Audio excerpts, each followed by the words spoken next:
This, we are going to be looking at rational functions and being able to graph them and look at their transformations. Okay, so it's going to look very similar to something that we've done previously in the year. We've done transformations of absolute value equations, quadratics, square root, cubic root. So we have done multiple types of graphs, and a lot of the transformations have been the same terminology. So we're going to see that again today. So looking at our rational functions, first of all, remember we're going to have that a over x minus h. So a lot of these are going to look like a fraction, but we are going to have either an addition or subtraction in that fraction possibly. And then we have our plus k on the outside right here. So when we graph these functions, we're going to look at these curves, and you're actually going to see two different curves when you graph these, and it's all because of this bottom part right here. Okay, so looking at this bottom part, the reason it makes these curves two different curves, and you notice some vocabulary right here, we're going to have what's called a horizontal asymptote. And looking at the horizontal asymptote for this parent function, it's just going to be y equals 0. So it goes across right here. And looking at that, that means it's never going to cross that axis. So realize that horizontal asymptote is kind of like a boundary line. Same thing with a vertical asymptote. So looking at that, our vertical asymptote for that parent function is also at 0, but this would be x equals 0. Okay, so our vertical asymptote is going to be at an x equals. Our horizontal asymptote is going to be at a y equals. And we're going to look at this in a little bit when we're graphing these, but just so that you understand that our graph, it has like these two curves on it. So basically it's avoiding that origin. Okay, so the first thing we're looking at are the transformations. So again, very similar to some other things that we have done this year. So looking at your a value, that a value for these are going to represent a vertical stretch. So we are not going to have to worry about a vertical shrink with this because it's already as a fraction. So that a value is just going to be our vertical stretch. Now also realize if it were a negative, that's still going to be a reflection. And it's a reflection across the x-axis. So that's what the a value tells you. And then you're going to have your h value on the bottom right here. The h value is either telling you whether you're going to the left or to the right. So very similar to other ones, because this is always a minus right here. If it's going to the left, you're actually going to see an addition sign because it would have plugged in a negative, and that double negative equals a positive. And if it's moving to the right, you're going to see that subtraction sign. Okay, and then that last one, that k value, that one is just going up or down. So remember, if it's a positive, it's going up. If it's a negative, it's going down. So again, a lot of terminology that we have already seen. So the first concept for today is we are just going to be able to look at an equation and tell what the transformation was from this parent function. Okay, so if we look at the first one, I have 1 over x plus 3. So the only thing that has changed is this 3 right here. So it's on the bottom of that fraction. That's that h value. So because it's a plus 3, that this graph is going to shift to the left 3 units. And that's all we're going to put. Okay, so if I look at this one, I am subtracting 2 right here. So that if that h value is a minus 2, that tells me it is shifting to the right 2 units. And then I have a plus 7 out here on the outside of that fraction. So that plus 7 is my k value. So that means it's going to go up 7 units. All right, and then that last one, we see that a value change right here. So if that a value is a 6, that tells me that this graph has a vertical stretch by a factor of 6. All right, so very similar again to other things that we have done with other graphs as far as those transformations. So now what we're really going to concentrate on today is being able to graph these rational functions. And what's going to be important are these vertical and horizontal asymptotes. So when you're looking at those, realizing your vertical and horizontal asymptotes, those are kind of like boundary lines. That means your graph cannot cross those. So that's going to be the first thing that we're going to look at, is being able to find those asymptotes so that we can use those to help graph it. So when I'm trying to find the horizontal and vertical asymptotes, so to find your vertical asymptote, I'm going to abbreviate. So your vertical asymptote, what you're going to do is you're going to set that denominator equal to 0. And you're going to solve it. Because looking at this, realize if I have a denominator that fraction, I can't have 0 on the bottom. If I have 0 on the bottom, that's an undefined function. I can't do that. So if I set that equal to 0 on the bottom and solve for x, that's going to tell me what my vertical asymptote is. So always remember, because it's a vertical asymptote, your equation should always be in x equals. Okay, and then we're going to find our horizontal asymptote.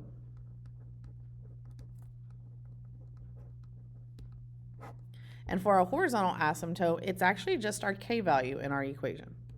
So that one we don't have to set anything up. We just have to be able to look at the equation and see whatever they're adding or subtracting on the outside of that fraction.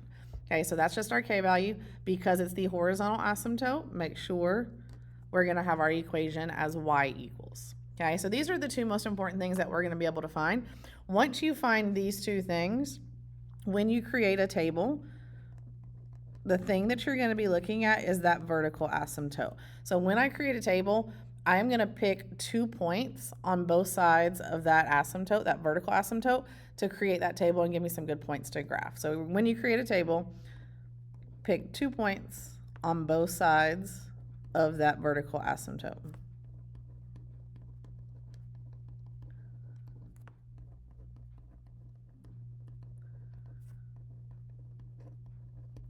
And that's going to give us our table that we can plot those points. Okay, so looking at the first one, I have f of x equals 4 over x plus 2. So the first thing I'm going to actually start is starting to identify some of this. So over here, I'm going to identify the transformation. So right here, the a value is a 4, so that tells me that was a vertical stretch by a factor of 4. And then the plus 2 underneath there, that tells me that it is going to the left 2 units. So that's what we just did in the first part of the lesson. Okay, so now we're looking at identifying those asymptotes. So if I'm looking at the asymptote for my vertical asymptote, I would set this equal to 0.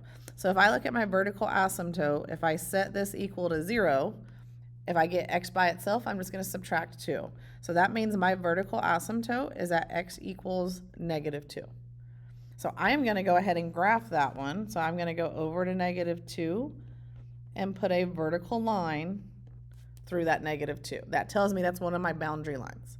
Okay, so now I'm going to look at my horizontal asymptote. Remember, the horizontal asymptote is just your k value.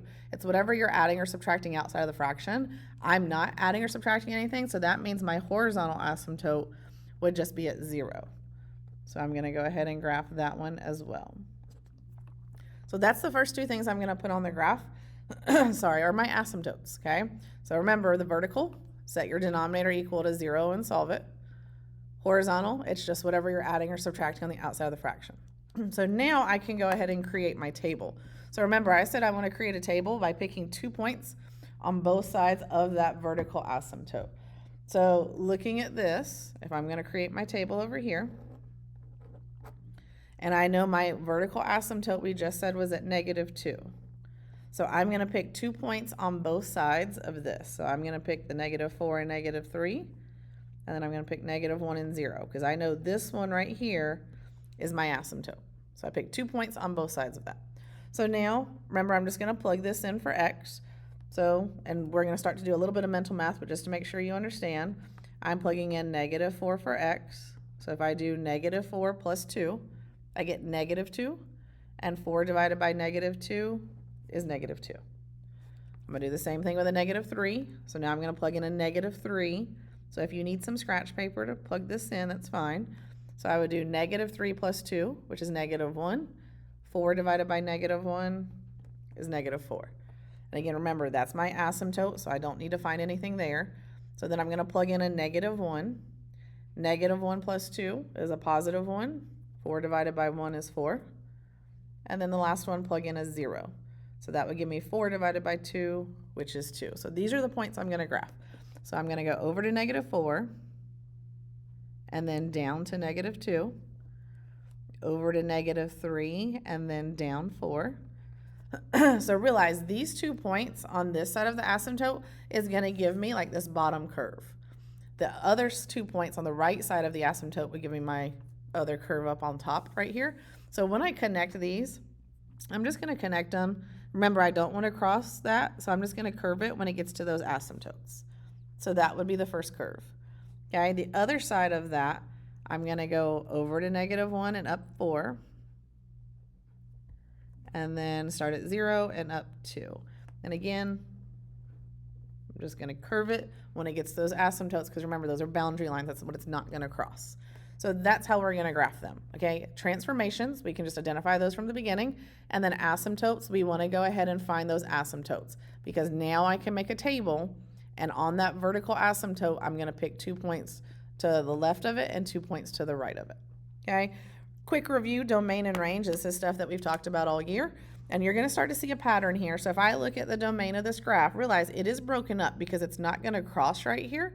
So when you're looking at the domain, it is going from -infinity, and then realize it stops at this asymptote. So for your domain, my vertical asymptote was at -2. So it goes from -infinity to -2. Remember, I'm not putting a bracket. I'm going to put a parentheses because it's not going to equal that asymptote. And then I'm going to pick up again for this one. It's going to start at -2 and go to infinity. So realize for these, for your domain, it's always going to be -infinity here and positive infinity on this side. The number in the middle is going to be whatever your vertical asymptote is. And then it's going to be the opposite for your range. So realize your range is going to be off of your horizontal asymptote. So my range would be -infinity, because this graph is going to keep going down. And it goes up to 0. But remember, it doesn't actually equal or cross 0. And then for this graph, it picks up at 0 and goes to a positive infinity. So for my domain and range for these, you're going to have those breaks in the middle because of those asymptotes. All right, so let's do another one. Make sure we're getting the hang of this. So the first thing I'm going to do is the transformation. So my A value is a vertical stretch by a factor of 3.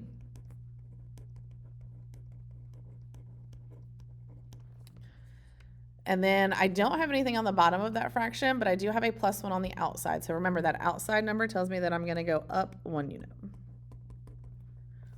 So that would be my transformation. Asymptotes, my vertical asymptote, remember I set the bottom equal to 0 and solve it. I don't have anything to solve. So my vertical asymptote would just be x equals 0. So I am going to go ahead and graph that one. So that one is right there on the y-axis. So there's my x equals 0.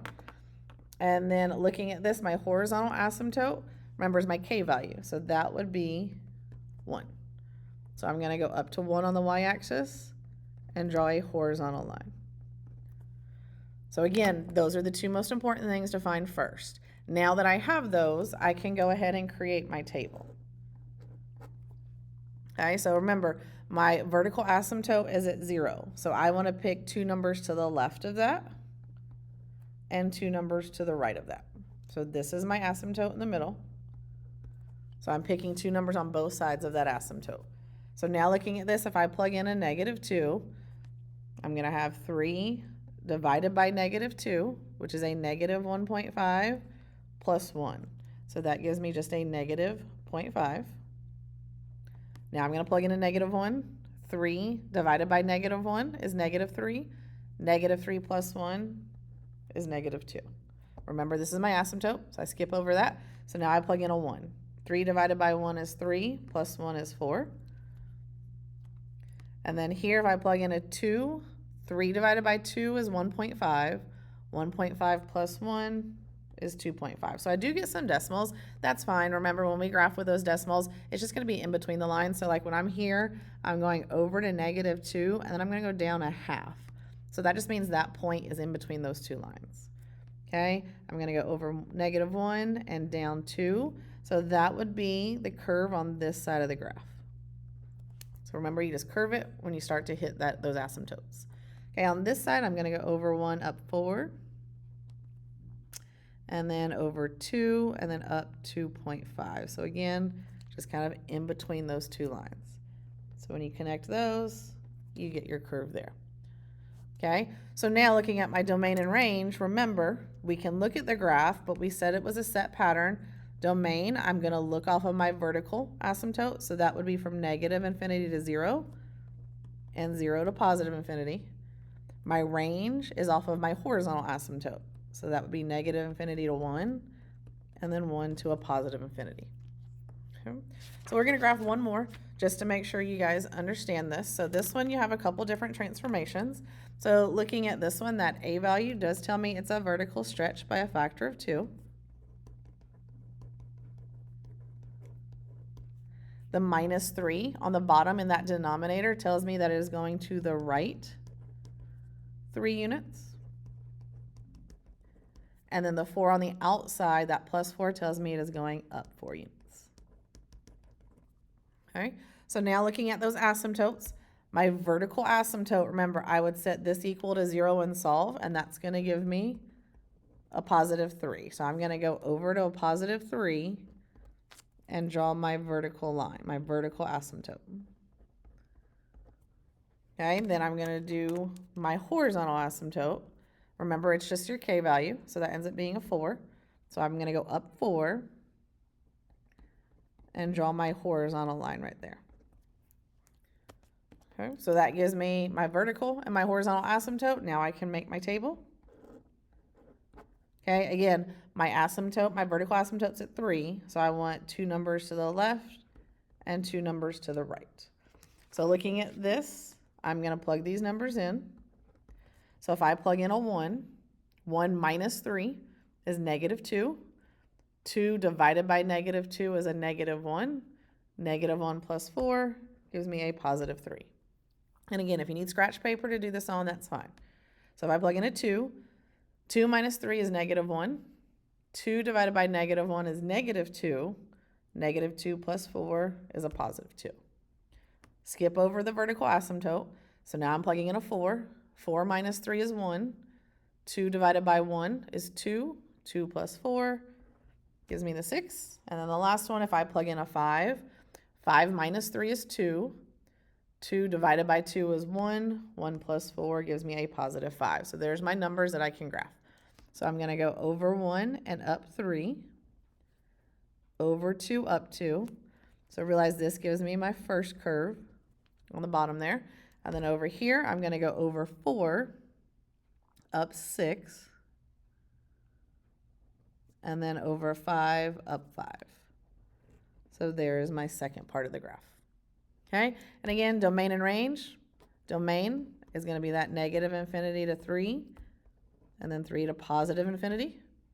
And then the range is based off of that horizontal asymptote. So -infinity to 4, and 4 to +infinity.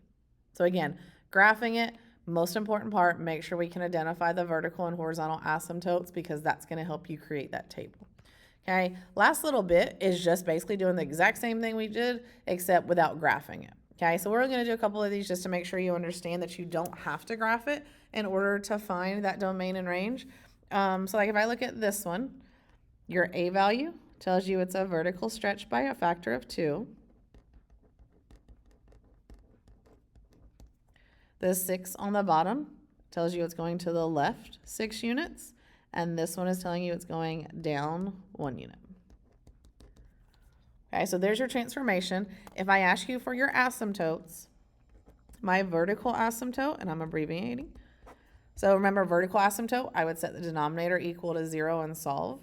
So this would be a -6. Make sure I put x equals. My horizontal asymptote would be just whatever your K value is. So that would be a -1. And then remember, if I ask you to identify domain and range, it is based off of your vertical and horizontal asymptote. So my domain would be a -infinity to -6, and then -6 to +infinity. Range is going to be based off that horizontal asymptote. So that's going to be -infinity to -1, -1 to +infinity. Okay, so again, domain and range, I don't have to see the graph. You can base it off of your vertical and horizontal asymptote. All right, this one, just make sure with that -3 on the top, realize that one is a reflection over the x-axis because of that negative. And then when I look at it, that 3 is still a vertical stretch by a factor of 3. The 1 right here on the bottom, remember that would go to the right 1 unit, and then the +2 would go up 2 units. So there's your transformations. Okay, vertical asymptote. Remember, I am going to set that equal to 0 and solve, so that's going to give me a +1. If I look at my horizontal asymptote, it's just your k value, so that would just be a 2. Okay, so now looking at that, domain is based off of that vertical asymptote, so I'm going to go negative infinity to positive 1, and then 1 to positive infinity. Range is based off that horizontal asymptote, so that would be a negative infinity to 2, and then 2 to a positive infinity. Okay, so again, transformations today, that is a lot of review. So the transformations we've already done with all the other graphs that we've talked about this year. The biggest concept is making sure we can identify those asymptotes. The vertical and the horizontal asymptote, that was some new vocabulary today. So we need to make sure we know how to identify those so that it can help us graph these.